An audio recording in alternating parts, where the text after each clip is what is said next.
Hey guys, tonight we're stepping away from those sparkling royal crowns and grand castles you usually picture in your history class. Instead, we're slipping quietly into a much muddier, colder, and decidedly smellier corner of medieval life peasant existence.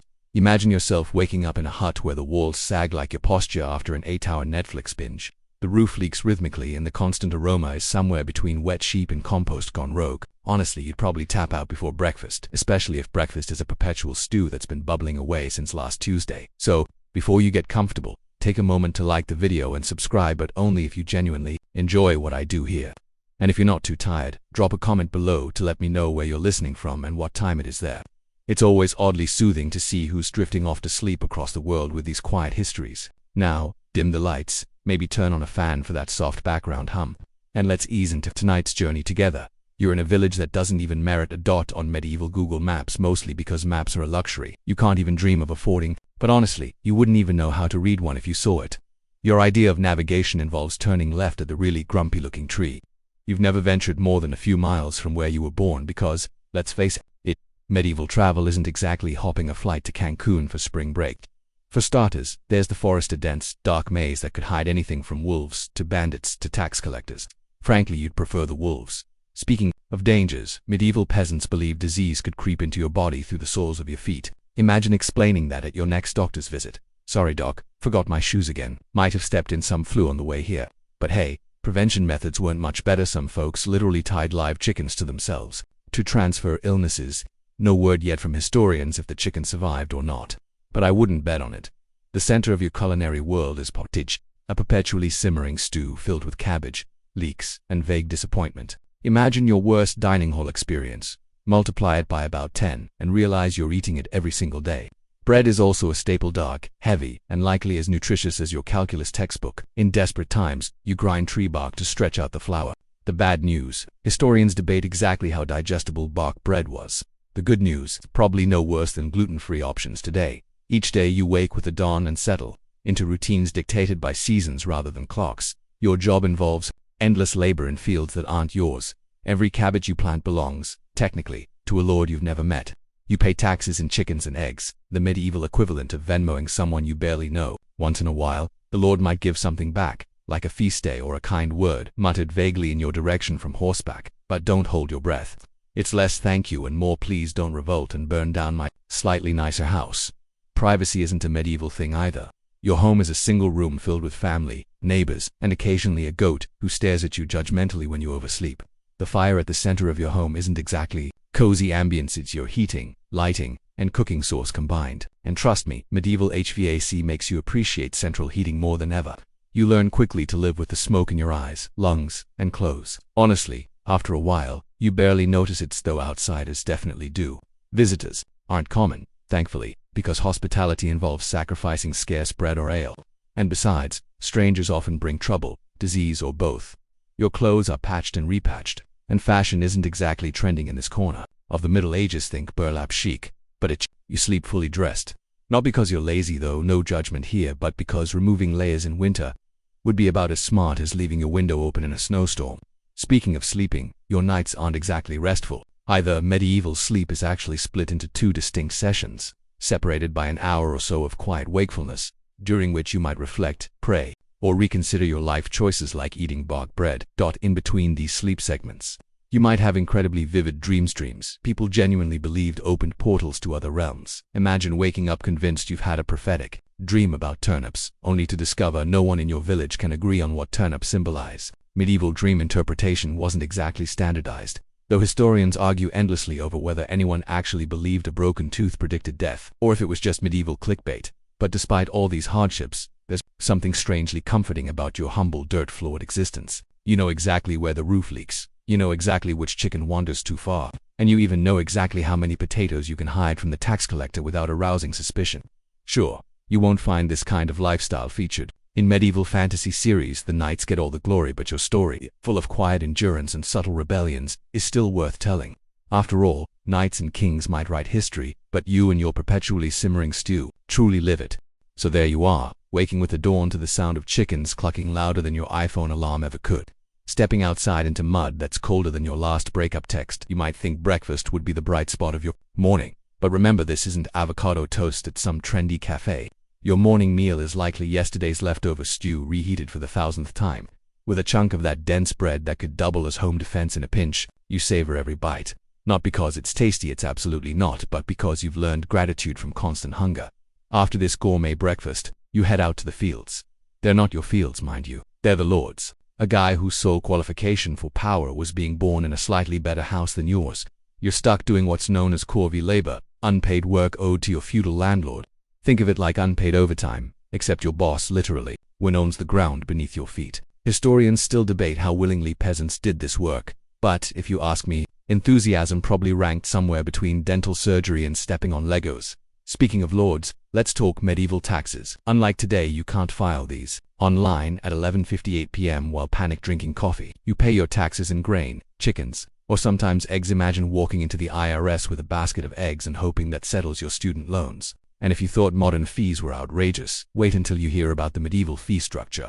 Want to get married? There's a fee. Want to inherit your dad's farm? Yep, another fee. Want to move to a neighboring village to escape fees? Ironically, you guessed it, there's a fee for that too, but it isn't all bad.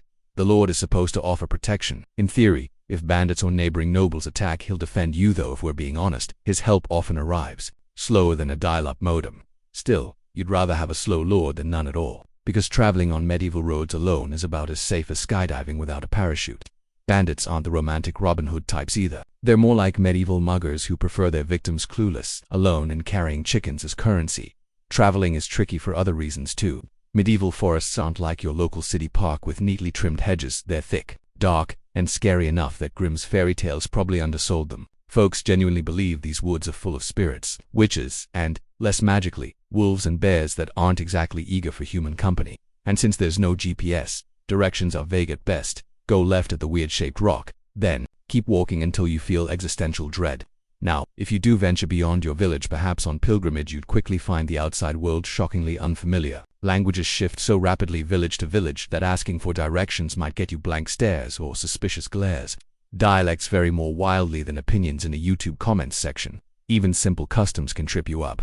Hold your spoon differently or fail to say grace the right way, and suddenly you're branded as a weirdo or worse, an outsider. Historians debate why villages were so insular, but honestly, if outsiders brought taxes, diseases, and bad news, you'd probably build a medieval gated community too. Back home, your village elder, let's call him Tom, acts like a wise leader, simply because he once chatted briefly with a traveling monk. He's respected not for profound wisdom, but because his hut hasn't collapsed yet, and his goat looks suspiciously well fed. Medieval leadership qualifications are honestly refreshing. No lengthy resumes, no LinkedIn profiles, just a sturdy goat and some decent luck. Social life in your village revolves around feast days, when everyone gathers for a slightly better version of your daily stew and enough weak ale to make you forget the stew tastes exactly the same. There's no tavern or inn, but that doesn't stop gossip from spreading faster than a celebrity scandal on Twitter. Marriages, fights, scandals, everyone knows everything, and privacy is as mythical as dragons or affordable healthcare. Feasts also mark the passing of time. You don't count years, exactly, you count harvests, specifically the bad ones and the slightly less bad ones. You reminisce like, ah yes, the harvest of the rotten rye, that was a classic. Seasons blur into one another, winter stretching into a spring that's wetter than your leaking roof. Calendars are unnecessary when you're aching bones, and the slow descent of the sun are your daily reminders of time passing. As evening approaches, the stew pot is still bubbling, the bread is still heavy, and you still haven't found a better recipe. After hundreds of years of experimentation, medieval cuisine honestly feels like an endless cooking show. Challenge: make something edible using only mud, roots, and desperation. The good news: occasionally, someone trades a handful of pepper or cinnamon into your village. Spice is valuable enough to cause genuine excitement and mild hysteria. The bad news: you'll use them sparingly enough that historians might one day discover your kitchen and assume spices were purely ceremonial. As darkness settles in, there's no artificial light to flick on, no cozy candles lighting your space. Candles are for rich people or emergencies involving childbirth or plague. Instead, you rely on a dim fire in the hearth, whose smoke permanently scents your clothes like a medieval cologne. You climb into bed fully dressed, alongside family, neighbors, and maybe even that judgmental goat from earlier privacy. You wish your single-room home is more crowded than a Black Friday sale.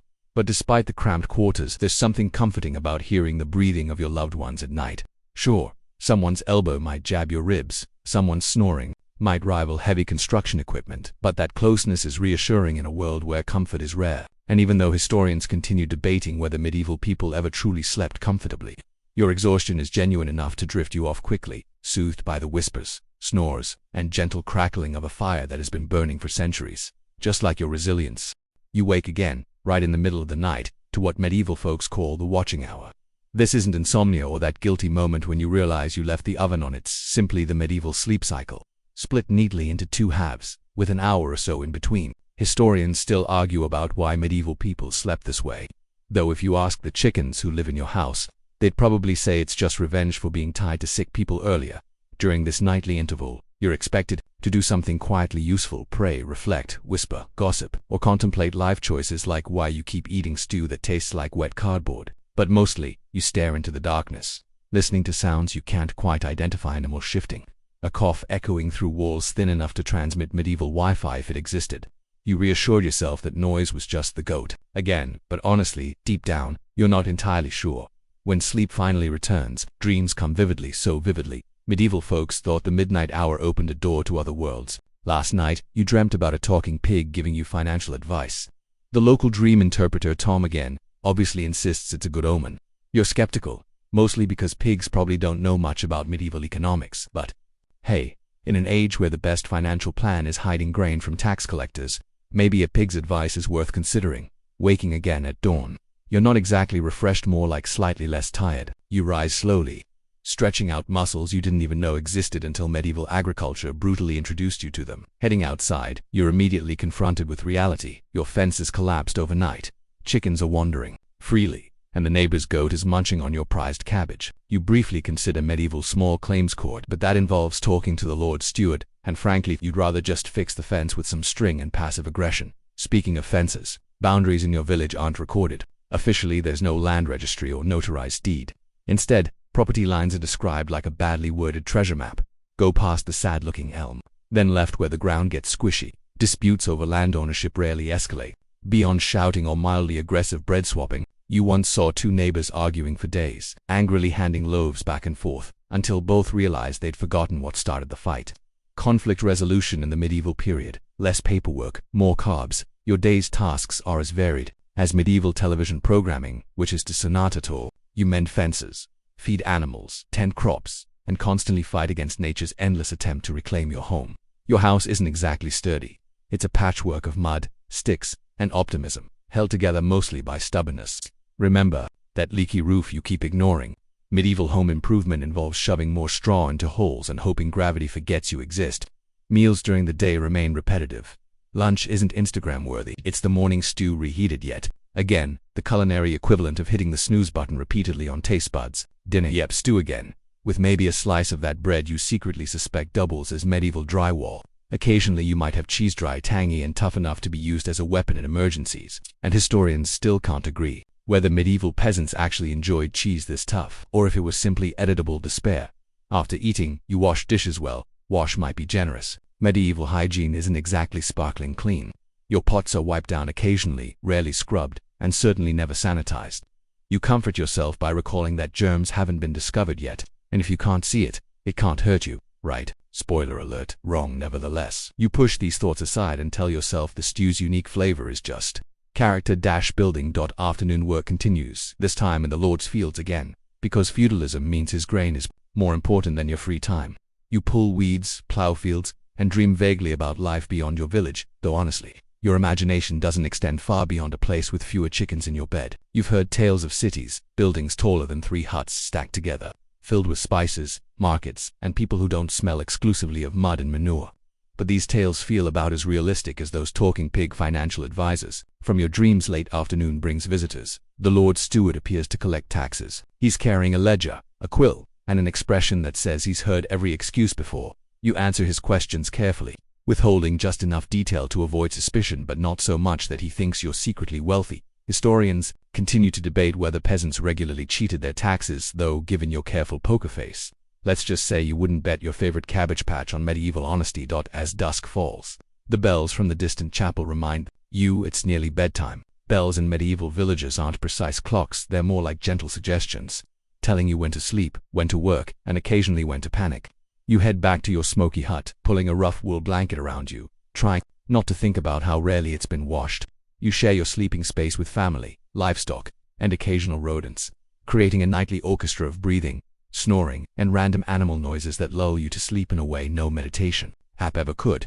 But before sleep fully overtakes you, you glance toward the glowing embers of the fire. You know tomorrow will look exactly like today, same stew, same chores, same quiet, unnoticed rebellion against a system that's determined to keep you exhausted and compliant.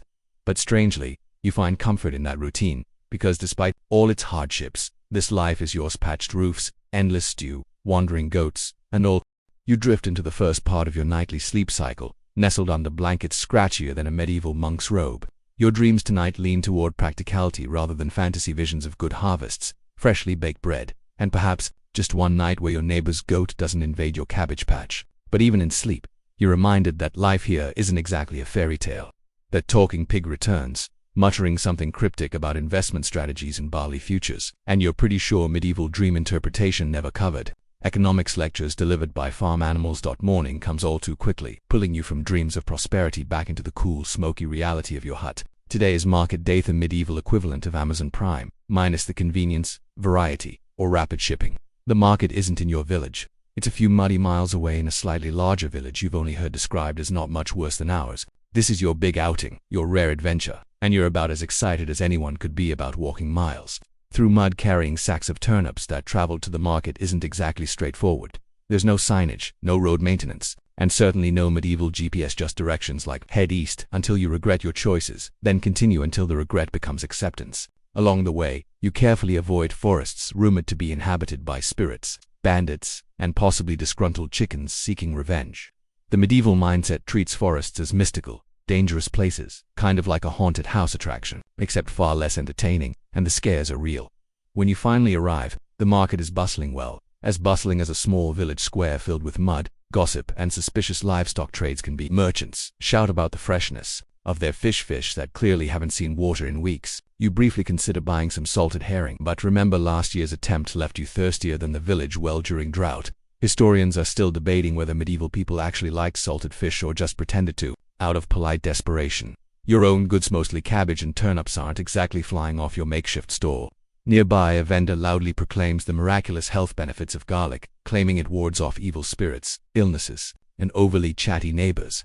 You're skeptical, but honestly, you'd buy anything to avoid awkward conversations about crop yields. Across the square, someone is selling relics, pieces of saints, allegedly, though you're pretty sure medieval saints didn't produce enough bones to stock every village market in Europe. You make a modest sale or two, mostly because your cabbage looks marginally less depressing than your neighbor's. The coins you earn, rare as unicorn sightings, clink reassuringly in your pocket. This is medieval luxury, actual currency, briefly yours, until the lord or church remembers to tax it away. You're briefly tempted to spend a coin on ale from the village brewer, who insists his ale is both nourishing and guaranteed not to make you blind. But you resist, mostly because you've seen too many neighbors squinting suspiciously after market days. News and gossip are as valuable here as turnips and garlic. You overhear snippets of conversation about distant events, rumors that another king has died, or that a comet was seen blazing across the sky, terrifying villagers several towns over. Medieval news travels slower than your cousin who's always late, diluted by endless retellings until fact and fiction blur completely. Historians still can't agree whether peasants actually believed all these tales.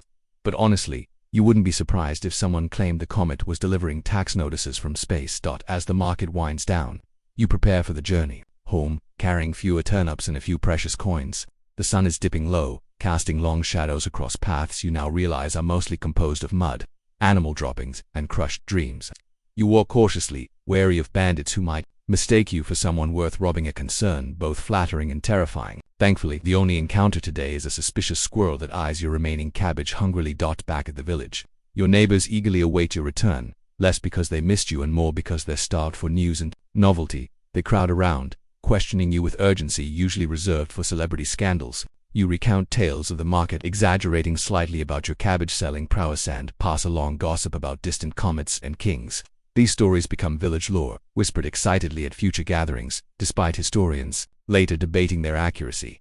Night falls again, your belly slightly fuller than usual thanks to some market day generosity. Someone shared a loaf of bread that wasn't hard enough to crack your teeth. You lie down, exhausted but satisfied, wrapped in your usual woolen blankets, grateful they provide warmth despite their persistent itchiness. Outside, wolves howl in the distance, reminding you that medieval nightlife isn't exactly clubbing. It's more like staying very still and hoping nature forgets you're edible. you drift off once more, reflecting quietly on the rhythms of this medieval existence, simple routines, endless chores, and rare moments of genuine delight, like today's successful cabbage transactions. It's not glamorous, not comfortable, and certainly not exciting by modern standards.